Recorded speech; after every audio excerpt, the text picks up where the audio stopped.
Aujourd'hui, nous allons analyser une situation qui est très délicate et je résumerai le titre de la vidéo en te disant que nous allons analyser le préconditionnement que tu as face à des personnes que tu fréquentes régulièrement. Comment le modifier, pourquoi tu dois le questionner et les impacts que ce conditionnement a sur la personne concernée. Bonjour, mon nom est Sophie Stevens-Lemaigre de Oser Partager. Je suis passionnée par la communication et j'espère, avec tous les outils que je mets à ta disposition, que tu commences à comprendre comment elle fonctionne vraiment et quand elle est impossible. Mieux tu maîtriseras cette communication, mieux tu prendras conscience de l'importance d'apprendre à écouter vraiment les gens et mieux tu amélioreras les relations que tu as tout autour de toi, quel que soit le cadre dans lequel tu te trouves. N'hésite pas à visiter le site où tu trouveras des informations sur les coachings, sur les formations disponibles, sur le livre qui existe et qui a été publié il y a 2 ans, plus de 2 ans maintenant, sur la communication, avec le prochain livre sur les relations qui devrait normalement, si tout va bien, paraître dans quelques mois. Aujourd'hui, je vais donc travailler avec toi quelque chose que je trouve très délicat, très compliqué, mais très important, qui quelque part est lié à ces fameuses vidéos que j'avais faites sur le principe de Pygmalion, l'effet Pygmalion, et son effet inverse qui est l'effet de Golem, qui dit que la manière dont on parle de quelqu'un et dont on s'adresse à quelqu'un va influencer la manière dont cette personne va évoluer. Ce principe, que tu peux retrouver sur une vidéo dont tu vois s'afficher la petite image de référence, c'est un principe que moi je comprends extrêmement bien parce que je suis l'exemple même de celle qui a subi l'effet de Golem durant toute son enfance, toute son adolescence. À force de m'entendre dire que j'étais stupide, à 20 ans, j'étais persuadée que c'était vrai. Et pour déconstruire des convictions comme celle-là, il faut beaucoup travailler. Récemment, j'ai été à 2 reprises, dans 2 circonstances différentes, le témoin d'une situation qui a réveillé cette réflexion et qui m'a vraiment chagrinée, pour ne pas dire qui m'a vraiment dérangée. À chaque fois, c'est des cas de parents ou d'adultes vis-à-vis d'un enfant. Et dans les 2 circonstances, quel que soit l'âge de l'enfant, et ce n'est pas exactement les mêmes âges, le postulat est toujours le même. Lorsque l'enfant était plutôt petit, il n'était peut-être pas super facile, et les personnes qui devaient s'occuper de cet enfant se sont lassées ou en ont eu marre d'avoir une enfant difficile, capricieuse devant eux. Ils ne se sont jamais posé la question de savoir ce qui engendrait cette attitude chez l'enfant. Parce que tous les parents, sauf cas d'exception, et il y en a très peu, se disent que si un enfant a un mauvais comportement, c'est parce que c'est un enfant qui est de mauvaise humeur, a un sale caractère, que sais-je. Jamais le parent ne se questionne sur l'impact de son propre comportement par rapport à cet enfant. Or, il est démontré aujourd'hui, en psychologie, par des tests scientifiques, et on en parle de plus en plus dans la littérature pédagogique, que pour pouvoir stimuler un enfant, et que cet enfant puisse se développer en se sentant serein et aimé, il faut le faire dans le positivisme. Alors, je ne parle pas d'ici de ces éducations où on tolère tout chez les enfants. Ça n'a strictement rien à voir. Je parle ici du regard que le parent, que la personne qui est en charge de l'enfant, va avoir sur cet enfant, qui va conditionner non seulement le comportement de l'enfant, mais la manière dont l'enfant va grandir. Ici, pour te donner un exemple très clair, j'étais en présence d'une petite fille qui a 9 ans et qui, effectivement, elle est née d'une série d'enfants dans une famille qui, effectivement, a un fort caractère. C'est plutôt à la base quelqu'un qui est extraverti. Et c'est quelqu'un qui, de par les difficultés des relations familiales, les parents se sont séparés, etc., a un rapport assez particulier avec sa maman, qui la traite plus comme une amie que comme une maman et un enfant. Lorsqu'elle se trouve chez sa grand-mère ne tolère pas ce genre de situation. Et ce que j'ai pu observer, c'est que je sais que cette problématique dure depuis plusieurs années. Et en passant quelques heures avec elle, je me suis rendu compte en fait que tant la grand-mère que la tante sont dans une même posture.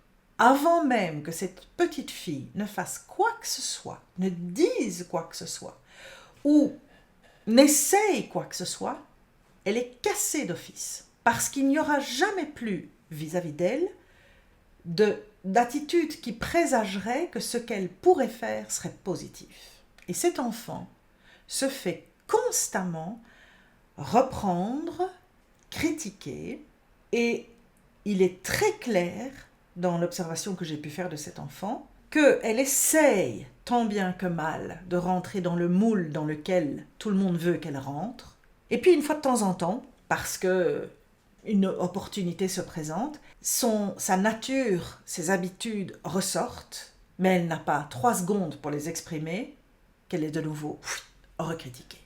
Et en fait, en analysant, en observant cette situation, je me suis rendu compte que la problématique vient tout simplement de cette réalité des adultes, des parents, des responsables qui s'occupent des enfants, qui oublient de questionner leur propre attitude par rapport aux enfants et de l'impact que leur attitude a sur les enfants.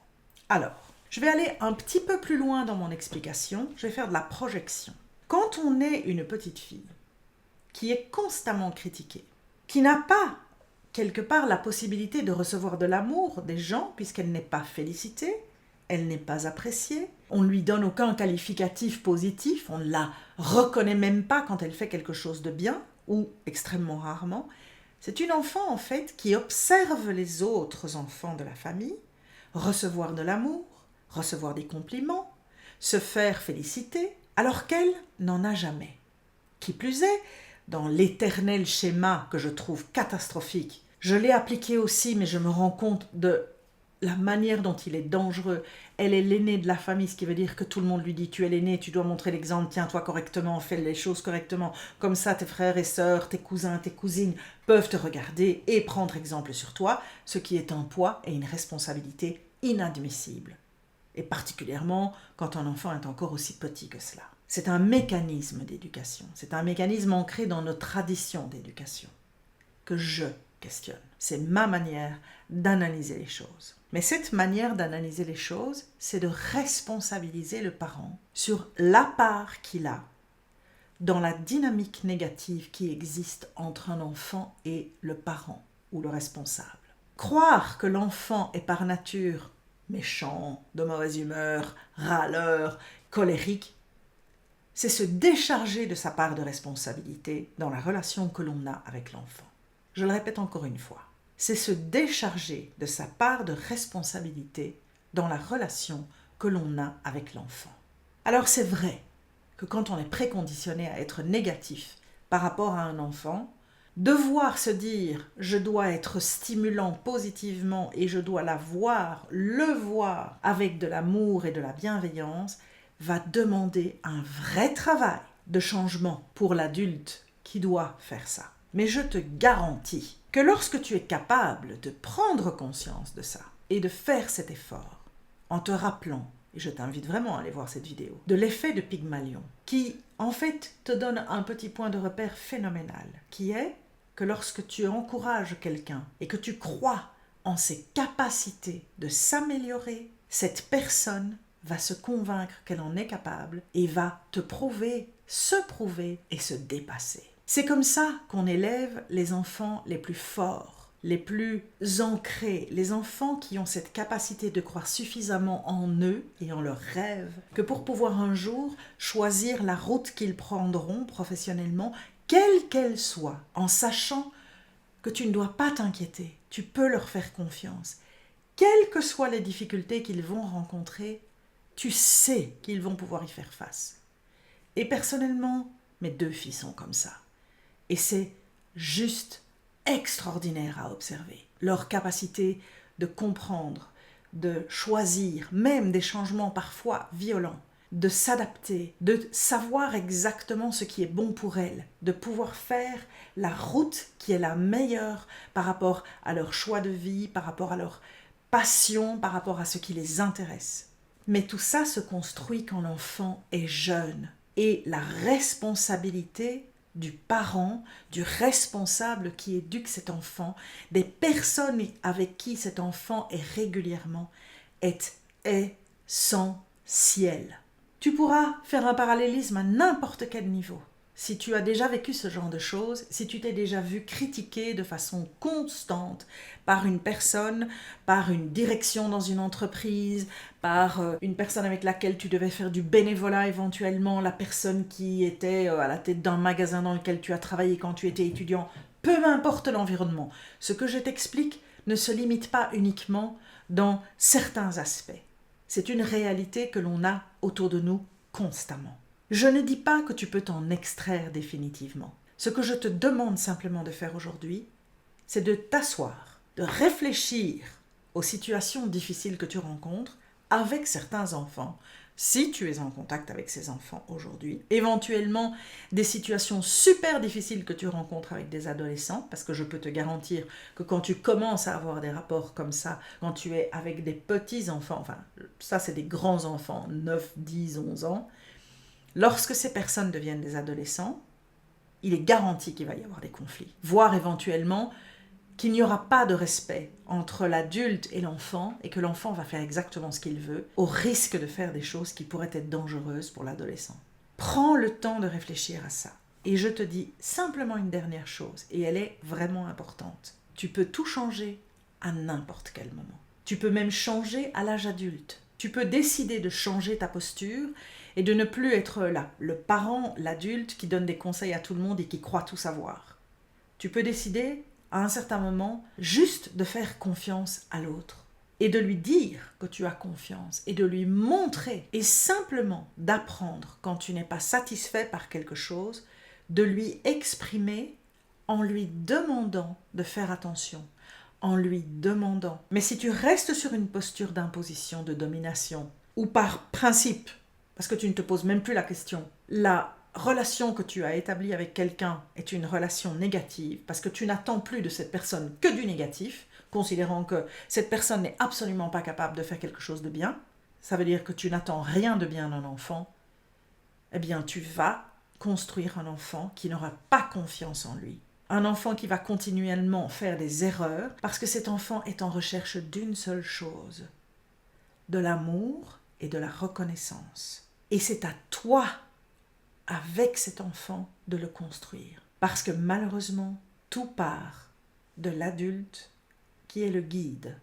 Et tant que tu ne questionneras pas ton manière de faire, l'enfant ne pourra pas, lui, évoluer vers cette amélioration que tu voudrais tant voir arriver.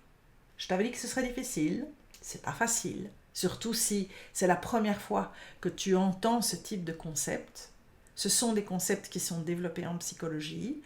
Malheureusement, je n'ai pas de littérature française en la matière, parce que je fais surtout mes recherches dans la littérature américaine et anglaise. Mais il y a énormément, de plus en plus de scientifiques qui insistent sur cette importance de pouvoir questionner la manière dont tu te trouves face aux autres et de prendre conscience que tant que tu n'es que négatif vis-à-vis de quelqu'un, tu n'obtiendras jamais quelque chose de positif. Mais si tu conditionnes cette personne positivement, tu verras le changement se mettre en place.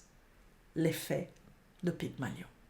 J'espère que ça va t'inspirer, te faire réfléchir et peut-être t'aider à mettre en place le début du changement.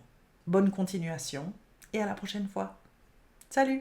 Cette vidéo t'a intéressé? Tu y as puisé quelques informations qui pourraient être utiles? Alors pourquoi ne pas la partager avec quelqu'un dans ton entourage? Quelqu'un qui ne connaît peut-être pas encore la chaîne. Et si tu veux en savoir plus et continuer à pouvoir t'informer, voire éventuellement apprendre, je t'invite à souscrire à cette chaîne et n'oublie pas de cliquer sur la petite cloche de manière à être averti chaque fois qu'il y a une nouvelle vidéo disponible. Tu vas me permettre de faire grandir cette chaîne et de pouvoir avoir un peu plus d'impact auprès de personnes qui ont vraiment besoin d'un peu de soutien. Merci beaucoup.